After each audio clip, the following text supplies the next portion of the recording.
Matthieu chapitre 12, nous commençons au verset 35. L'homme bon tire de bonnes choses de son bon trésor, et l'homme méchant tire de mauvaises choses de son mauvais trésor.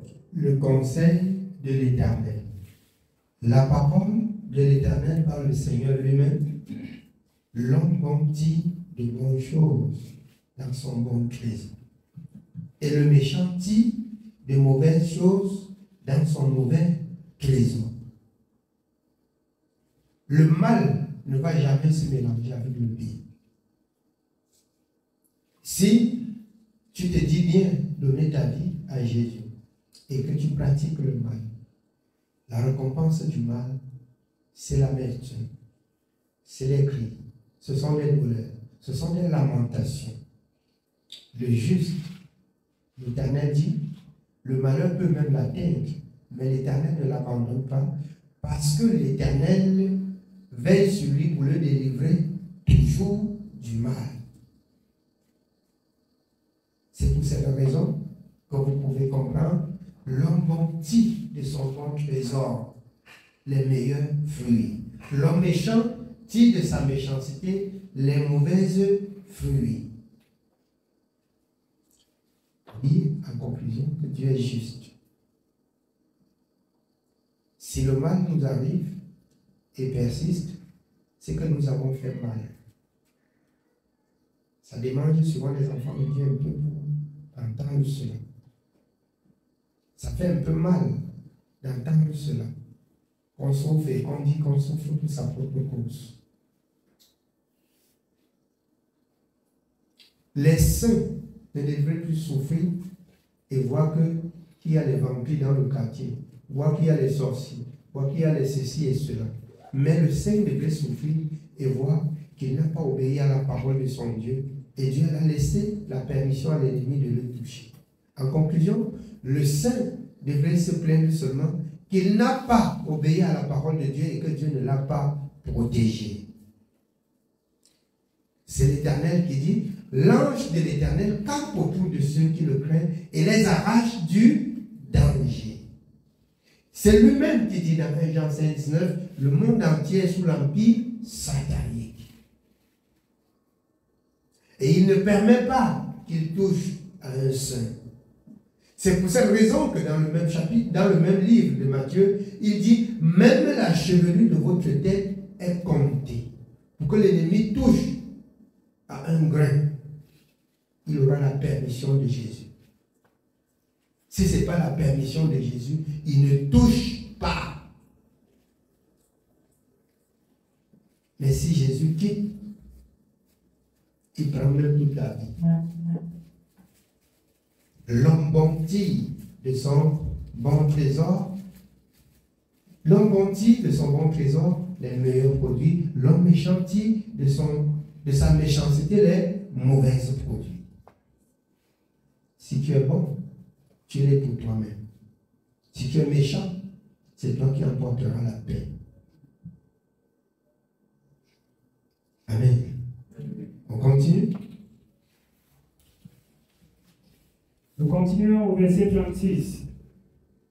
Je vous le dis, au jour du jugement, les hommes rendront compte de toute parole vaine qu'ils auront proférée. Au jour du jugement, prends soin de tes paroles. Prends garde de la parole qui sort de ta bouche. Parce qu'au jour du jugement, les hommes rendront compte de toutes les mauvaises paroles qu'ils auront proférées. Si tu veux, tu veilles sur tes paroles pour dire exactement ce que Dieu a dit et non ce que tu penses. Parce que chacun rendra compte de toutes les mauvaises paroles qui seraient sorties de sa bouche. Si tu veux, veille sur ton âme. Je rappelle toujours 1 Corinthiens 16, 13 par l'apôtre Paul, veillez. Éphésiens, qu'aucune mauvaise parole ne sorte de votre bouche au jour du jugement. Les hommes rendront compte de toutes les vaines paroles qu'ils auront proférées. Tes paroles vont te suivre. Amen. Oui, bien aimé, on continue. Car par tes paroles, tu seras justifié et par tes paroles, tu seras condamné. Par tes paroles, tu seras justifié. Par tes paroles, tu seras condamné. On exhorte souvent les enfants de Dieu, veillent à ce qui sort de ta bouche. Comme le serviteur s'y exagère. Nous, tout le monde dit c'est un peu. Nous, tout le monde dit, il n'y a pas un peu. Quand on a entendu, là, c'est pour faire ce qu'on a entendu. Je ne vous soutiendrai jamais dans le péché. Je ne vous soutiendrai jamais dans le mal. J'ai pour devoir de condamner tout ce qui est mal. Ne prenez point part aux œuvres infructueuses des ténèbres, condamnez-les. Si tu es saint, si tu es juste, si tu sais Dieu, si tu crains Dieu, tout ce qui n'est pas selon la sainte doctrine mérite la condamnation. Tout ce qui n'est pas selon la sainte doctrine mérite la condamnation. On dit dans les moindres choses, tu vas voir, il va parler. Il va dire quelque chose, tu vas voir. Alors, c'est pour ton bien. Parce que les hommes rendront compte de toutes les mauvaises paroles qu'ils auront proférées. Et celui qui est prudent, il veille afin que la parole de Dieu dans Ézéchiel ne lui condamne pas. Alors, si tu vois le méchant mourir dans sa méchanceté et tu ne l'avertis pas, ayant la connaissance, Dieu redemandera son sang. C'est pour cette raison que vous pouvez voir comme mon œil voit quelque chose, ma bouche ne se ferme pas. J'évite d'être moi-même repris devant Dieu. Pour rappeler ce que Dieu a dit dans sa parole. C'est un devoir pour tous les saints. Les hommes rendront compte de toutes les mauvaises paroles qu'ils auront proférées. Amen. On continue.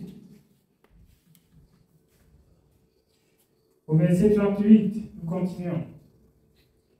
Alors quelques-uns des scribes et des pharisiens prirent la parole et dirent, Maître, nous voudrions te voir faire un miracle.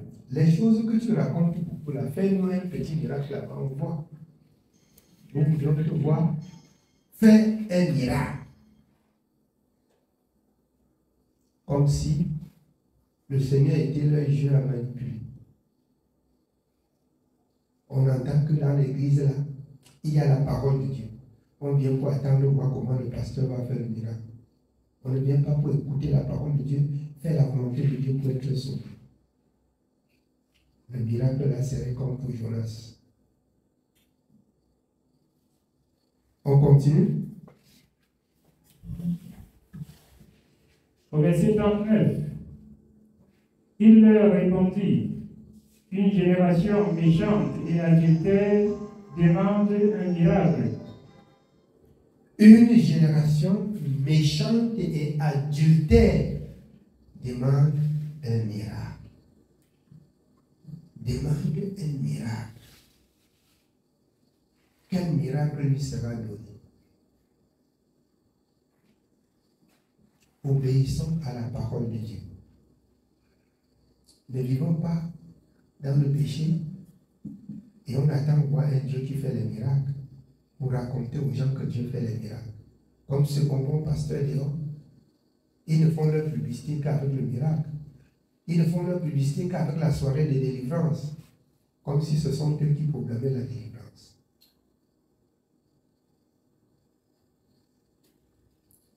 La délivrance d'un saint vient de l'obéissance. Tu obéis à la parole de Dieu. C'est la porte de ta délivrance. Plus tu quittes le mal pour faire ce qui est bien, le mal s'éloigne de toi. Plus tu t'abstiens de faire le mal pour faire ce qui est bien, le mal fuit. La lumière et les ténèbres ne peuvent pas cohabiter. Quand il y a la lumière, les ténèbres fuient. Quand tu commences à vivre selon les paroles de la lumière, les ténèbres aussi se sentent mal à l'aise et ça s'écarte de toi. C'est ça la vérité qu'on ne vous dit pas. Le miracle est automatique à l'obéissance de la parole. Ce n'est pas un homme qui fait le miracle. L'homme peut avoir le don de faire le miracle. Le don là, il a une connaissance parfaite dans la parole de Dieu qui transmet et le miracle se produit. On dirait, quand on explique à cette génération, on dirait quelqu'un qui passe, il tape les têtes, les gens tombent et le miracle se produit. Quelqu'un qui enseigne justement ce que Dieu a dit, comme il appuyait la parole des apôtres par des signes et des prodiges et des miracles, et Dieu confirme que c'est sa parole, un miracle se produit. C'est ça la justice de Dieu. On dit, j'ai le don. Et tu as le don, mais aucune connaissance dans la parole. Tu as le don, mais aucune connaissance dans la parole. C'est la sorcellerie que tu fais bien. C'est la sorcellerie que tu fais. Ce n'est pas le don. Les gens qui partent sur le marabout ne trouvent pas le compte. Et les gens qui partent chez les charlatans, s'ils ne trouvaient pas leur compte, c'est qu'ils n'existent plus. Ils trouvent leur compte. Comme les petits démons avalent les gros démons. Ils utilisent les gros démons pour avaler les petits démons. C'est toujours un miracle. C'est pour ça que Jésus a dit, le camp du Satan est divisé. Le petit démon combat, le grand démon combat le petit démon, il avale. Et on applaudit sur le miracle.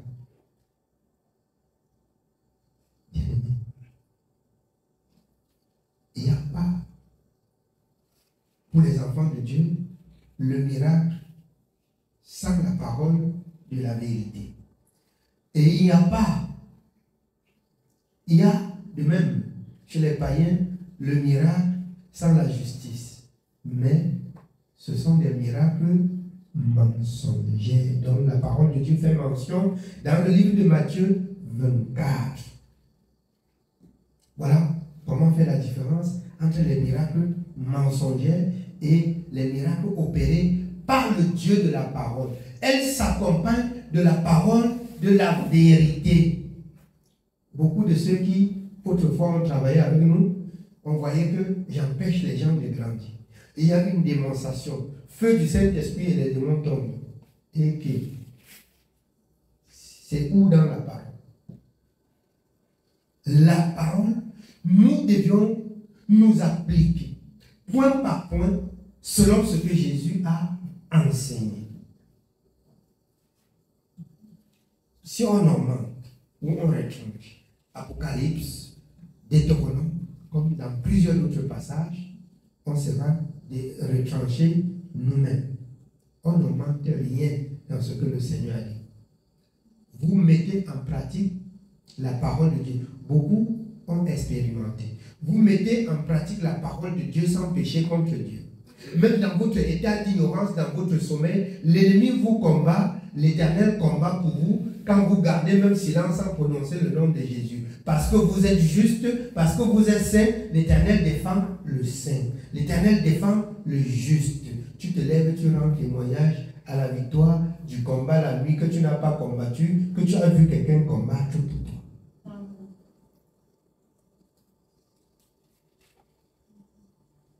Parce que de toi-même, tu ne peux rien. Jean 15, 5. Car sans lui, nous ne pouvons absolument rien. Amen. Oui, bien aimé, on continue. Il leur répondit, une génération méchante et adultère demande un miracle. Il ne lui sera donné d'autre miracle que celui du prophète Jonas. Car de même que Jonas fut 3 jours et 3 nuits dans le ventre d'un grand poisson, de même le Fils de l'homme sera 3 jours et 3 nuits dans le sein de la terre. Les hommes de Ninive se lèveront au jour du jugement avec cette génération et la condamneront parce qu'ils se répartit à la prédication de Jonas, et voici, il y a ici plus que Jonas. La reine du Midi s'élèvera au jour du jugement avec cette génération et la condamnera, parce qu'elle vint des extrémités de la terre pour entendre la sagesse de Salomon, et voici, il y a ici plus que Salomon. Vous dites bien que vous êtes sage, vous êtes intelligent, plus que Salomon. La reine du Midi, qui a entendu parler de l'homme de Dieu, qui a fait des voyages lointains pour entendre la sagesse de Dieu, elle va se lever et vous condamner. Elle va se lever et vous condamner. Pour ceux qui, dans la maison de Dieu, croient qu'ils sont sages, ils sont tellement intelligents. Ils ont déjà compris le mécanisme. Comme l'autre avait dit, ce que j'ai appris déjà, je peux me sauver avec. Alors, ça me fait même quelques jours de séparation, il a perdu les pédales, aucune connaissance. Tu te sauves alors comment? Parce que une seule parole déplacée, Dieu oublie tout le bien que tu as fait de ton passé. Une seule parole déplacée. Une seule parole déplacée. Dieu oublie toute la justice que tu as pratiquée. Ça, c'est la parole de Dieu dans le livre d'Ézéchiel. Si le juste abandonne la justice, l'Éternel Dieu aussi oublie sa justice qu'il aurait pratiquée. Mais si le méchant abandonne la méchanceté pour vivre, pour s'attacher à la justice, Dieu accueille le méchant parce qu'il a abandonné la méchanceté pour la justice. Si longtemps que le juste ne persévère pas jusqu'à la fin pour être juste, il sera disqualifié.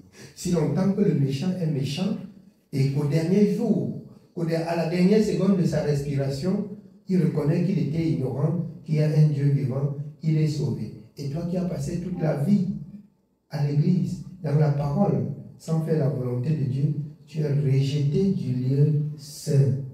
Les enfants de Dieu apprennent cela et comprennent qu'une fois que vous avez quitté le monde, c'est quitter pour quitter.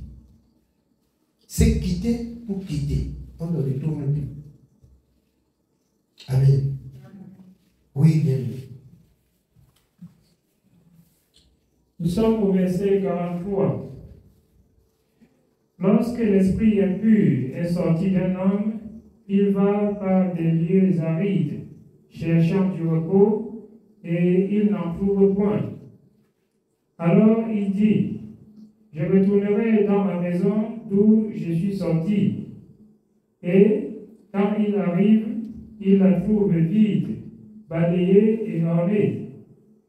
Il s'en va et il prend avec lui 7 autres esprits plus méchants que lui.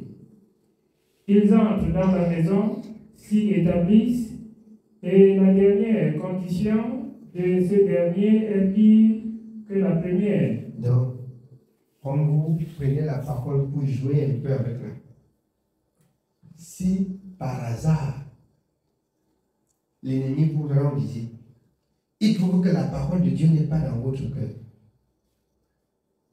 puisque vous êtes quelque part où la parole soit avec puissance, il va chercher le renfort. Il va chercher le renfort pour venir vous assiéger, pour attendre que la parole de la puissance là sort. Il y aurait plusieurs dos dressés comme ça. Ça frappe sur 100 colons et ça rentre.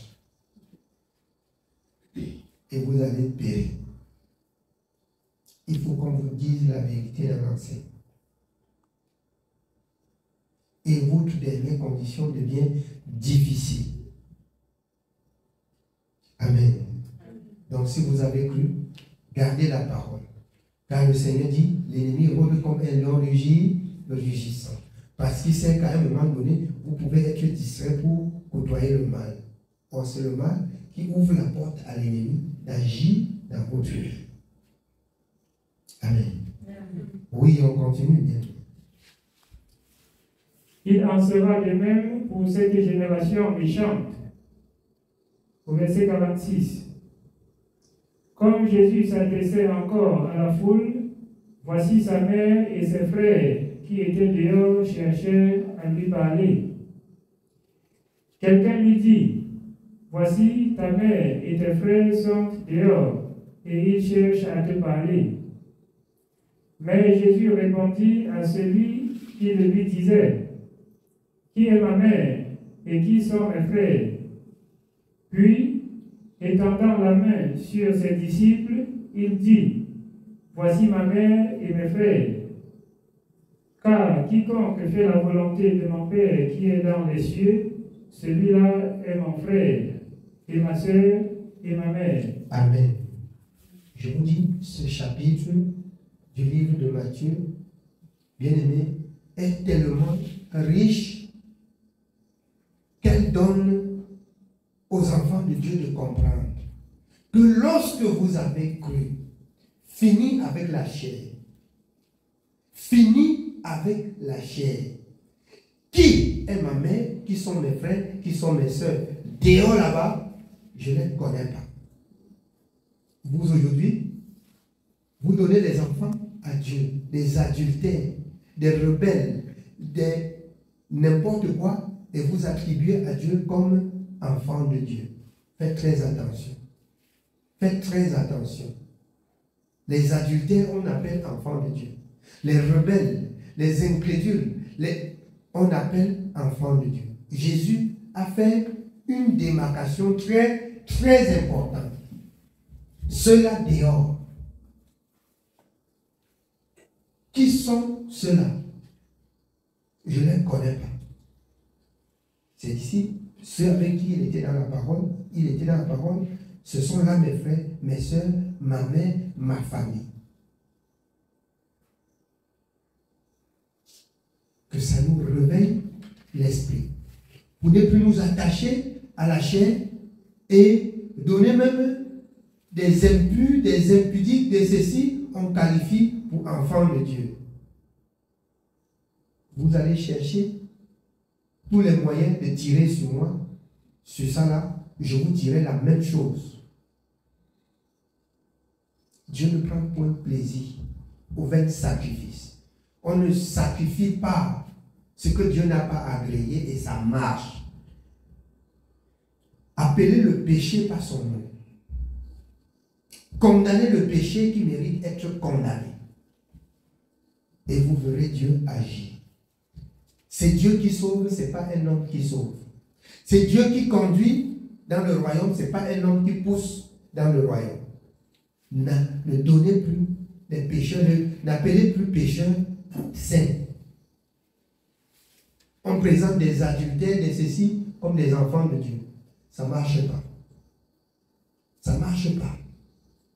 Sous prétexte que c'est mon enfant. Sous prétexte que c'est mon frère. Sous prétexte qu'on a même mère, on a même père, on a même famille. Sous prétexte que c'est monté, c'est descendu. Dieu n'agrée pas cela. Il n'y a pas la corruption là-bas en haut. Hein. Ici en bas, là, ici en bas, vous pouvez corrompre.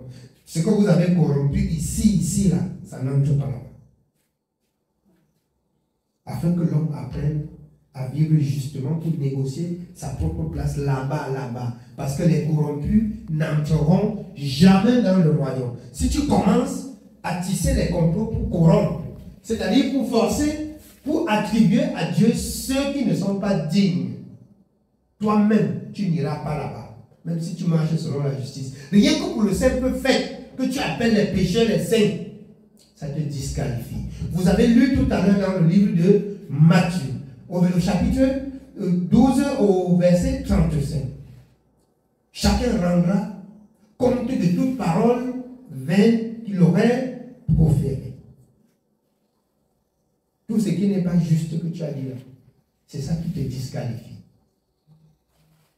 C'est ça qui te met hors jeu. Or, lorsque nous sommes devenus enfants de Dieu, nous avons tout quitté. C'est vous qui chantez, j'ai tout laissé pour marcher avec Jésus. On chante le dimanche, vous sautez jusqu'à la tête peut toucher le plafond. Mais quand il s'agit de se séparer et de laisser vraiment, ça devient dur. Mais j'ai tout laissé. On chante, on trompe Dieu. On ne trompe pas Dieu. Il faut réellement laisser tout. Il faut tout laisser. On parle aussi de laisser ceux qui te sont chers et qui refusent de faire la volonté de Dieu. Il est dans la main sur ses disciples. Voici mon frère, voici ma soeur, voici ma mère. À un moment donné, ça va vous énerver, vous tous.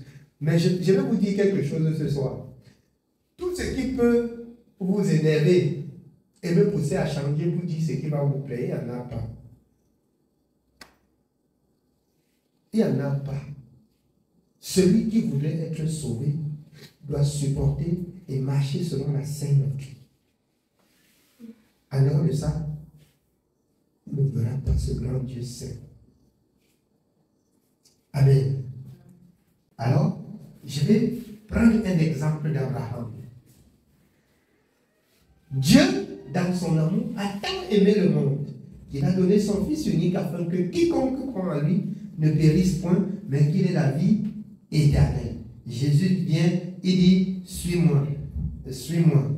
Venez à moi, vous tous qui êtes fatigués et chargés. Il dit, celui qui m'aime gardera ma parole.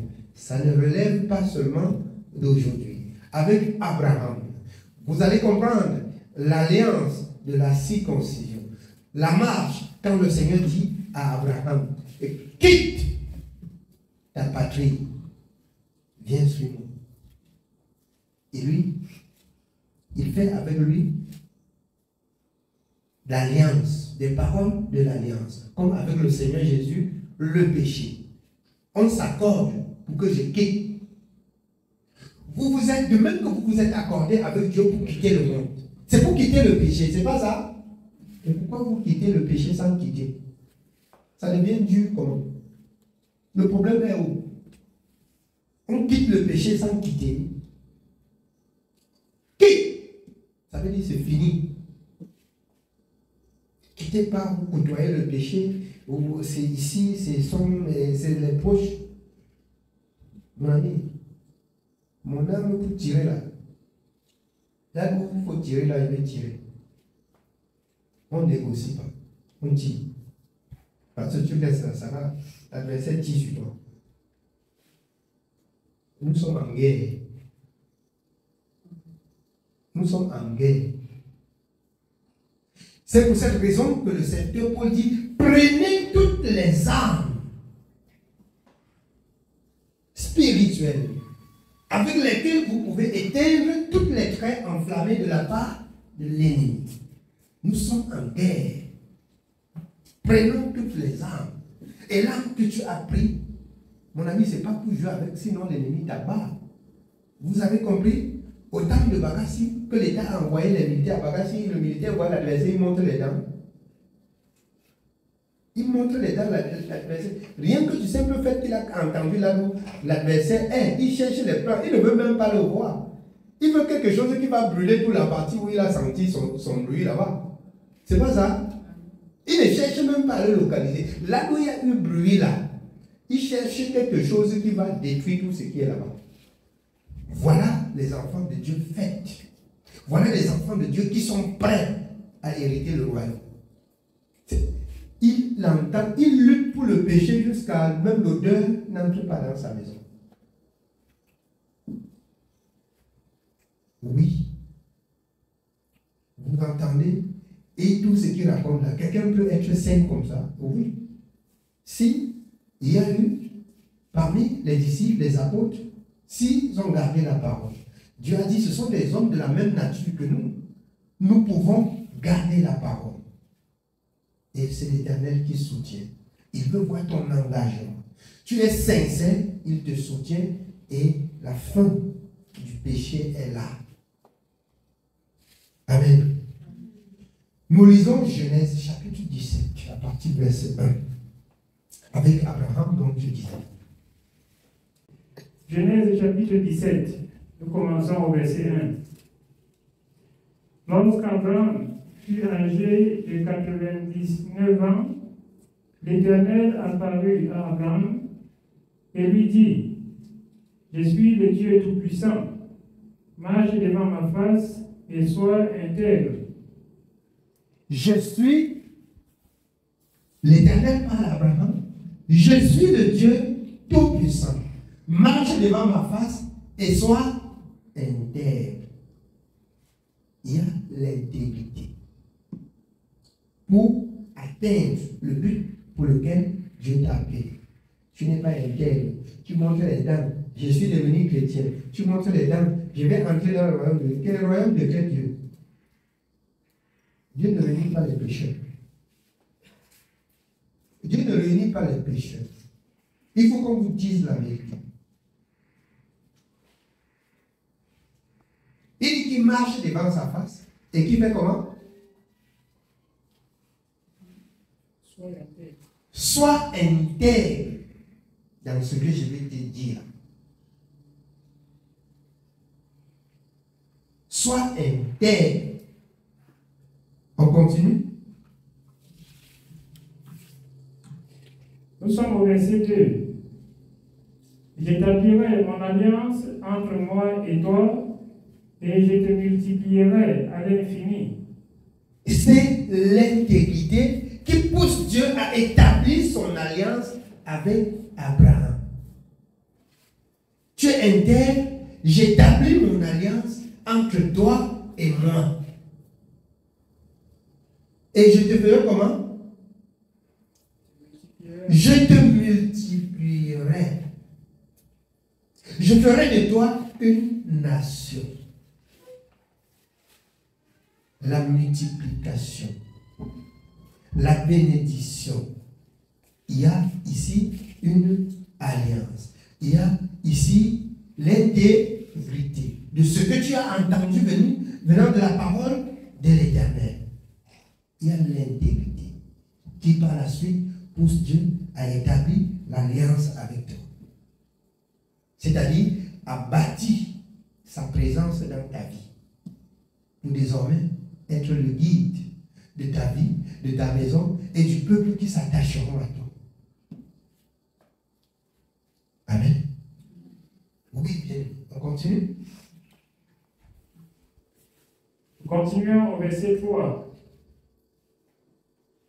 Abraham tomba sur sa face et Dieu lui parla en disant, voici mon alliance que je fais avec toi.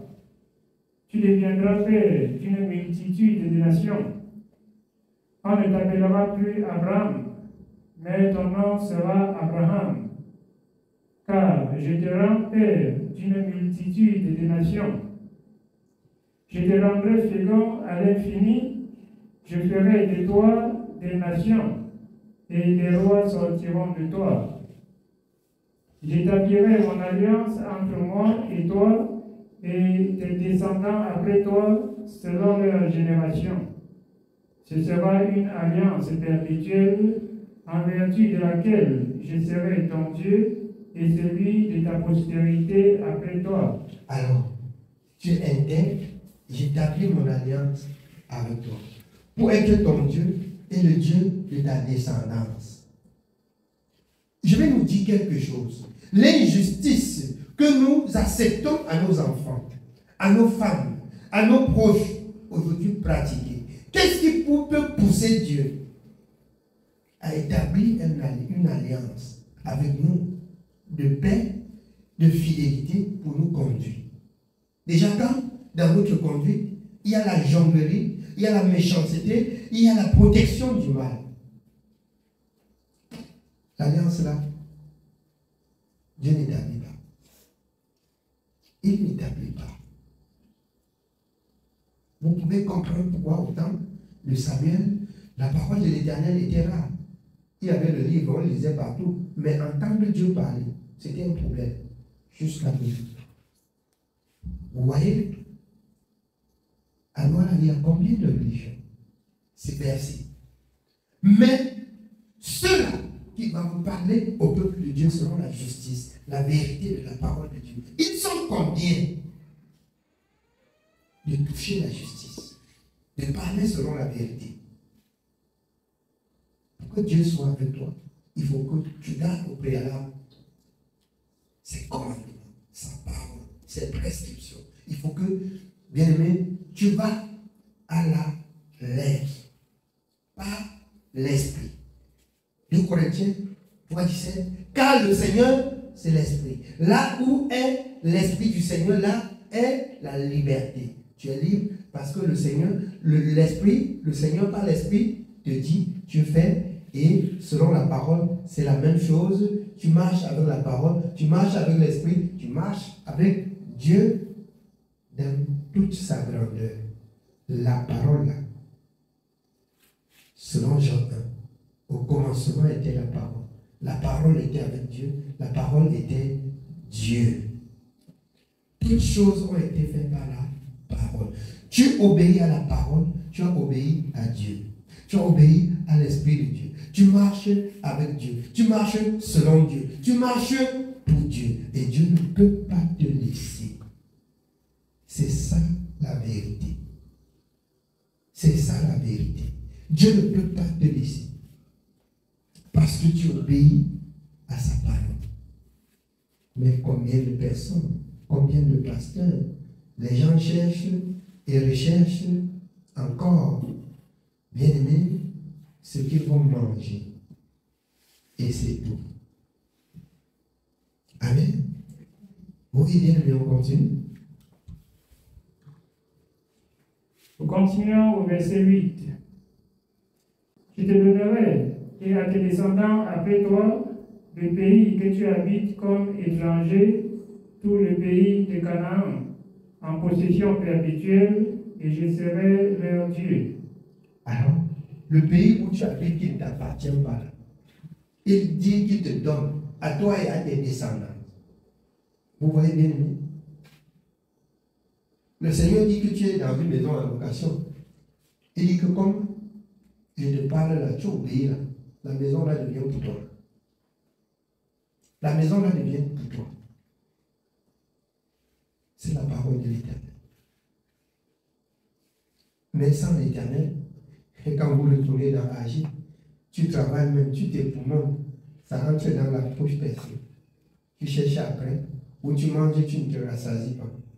Selon la parole qu'on écoutait l'autre jour. Tu travailles beaucoup. Tu recordes même, tu rentres à la maison, ça se gagne. Parce que Dieu n'est pas avec toi. Parce que Dieu n'est pas avec toi. C'est que tu as protégé jusqu'à ce que ce n'est pas gâté, les souris mangent. Parce que l'Éternel n'est pas avec toi. C'est que tu as gardé sûrement dans tes poches. Tu ne sais pas que les filles ont déjà trop vieilli sur le vêtement. Il passait directement au sol. Et là, tu marches et là. Amen. On continue? Nous continuons au verset 9. Dieu dit à Abraham, toi, tu garderas mon alliance, toi et tes descendants après toi, selon leur génération. Tu garderas mon alliance, toi et tes descendants après toi. Vous voyez? Garde ma parole. Tes enfants doivent garder ma parole. Tes enfants gardent la parole de Dieu en vertu de quoi? De ton enseignement, de tes instructions. Donc l'apôtre Paul revient aujourd'hui dans 1 Timothée 3 dit que vous deviez bien, vous ferez bien de conduire votre maison selon la parole de Dieu. Vous ferez bien d'instruire vos enfants selon la parole de Dieu. Et quand ils vont grandir, ils ne vont pas se détourner. Aujourd'hui, chacun se plaît de protéger son enfant dans ce qui a fait mal. Et quand on le voit, on se met à genoux. C'est Dieu qui change les cœurs. Nous avons été comme ça. Tes enfants aujourd'hui, le lendemain aussi, vont chanter la même chose.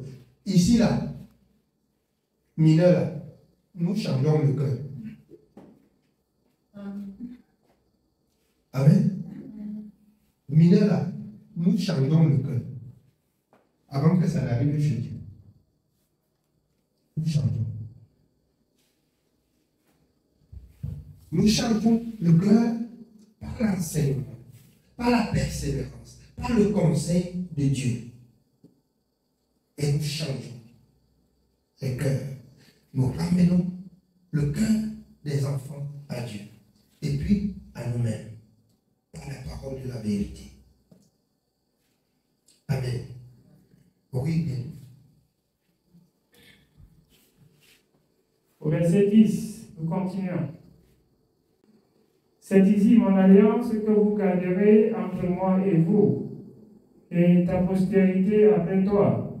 C'est ici mon alliance que vous garderez entre moi et vous, ta postérité après toi. Quel héritage laisses-tu à tes enfants? Quand tu dis, voici ce que Dieu a dit, ils ne font pas ce que Dieu a dit. Quel héritage laisses-tu? Parce qu'il faut trouver des méthodes pour que cela soit. Et ce méthode-là, quand vous avez mal forgé, vous me laissez tranquille. Vous allez trouver des méthodes. Parce que vos enfants vous écoutent mieux que moi. Vous passez plus de temps avec eux que moi. Donc vous pouvez trouver des stratégies. Vous les inculpez cela. Quand nous savons qu'au village comme ça, là, quand on était têtu, pour que tu marches bien, la maman trouve que la stratégie de te frapper, ça te rend plus dur. Il trouve d'autres stratégies. Tout ça, c'est pour faire quoi? C'est pour ramener l'enfant, c'est pas ça? Mais qu'est-ce que toi, tu fais de mieux pour amener ces enfants au Seigneur? Il trouve que la stratégie de bavarder beaucoup ne fait rien. Qu'est-ce que toi, tu fais? Elle trouve que la stratégie de priver la nourriture ne change pas. Elle change de tactique. Qu'est-ce que toi, tu fais pour ramener ces enfants à Dieu? Allez réfléchir. Amen. Vous-même. Et voyez, 2 Corinthiens 13:5. Examinez-vous vous-même pour savoir si c'est ce que vous faites quotidiennement dans vos vies et dans la vie de ces enfants. Par la parole. Amen. Pour ce soir, ça suffit. Que Dieu nous bénisse. Vous voulez continuer à lire, vous lisez chez vous. Ne dis pas que la parole est finie. C'est à cause des tribulations. Oh, je suis arrivé, mon mari a fermé la porte. Je suis arrivé, on est monté, on est descendu. Sinon, je peux enseigner jusqu'au matin. Je prends comme ça la même jusqu'au matin, il n'y a pas de problème. Mais est-ce qu'on a compris même le peu de minutes qu'on a écouté?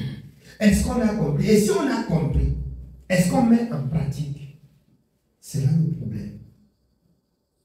C'est là le problème majeur du peuple de Dieu. Est-ce qu'on met en pratique? Que l'Éternel nous bénisse.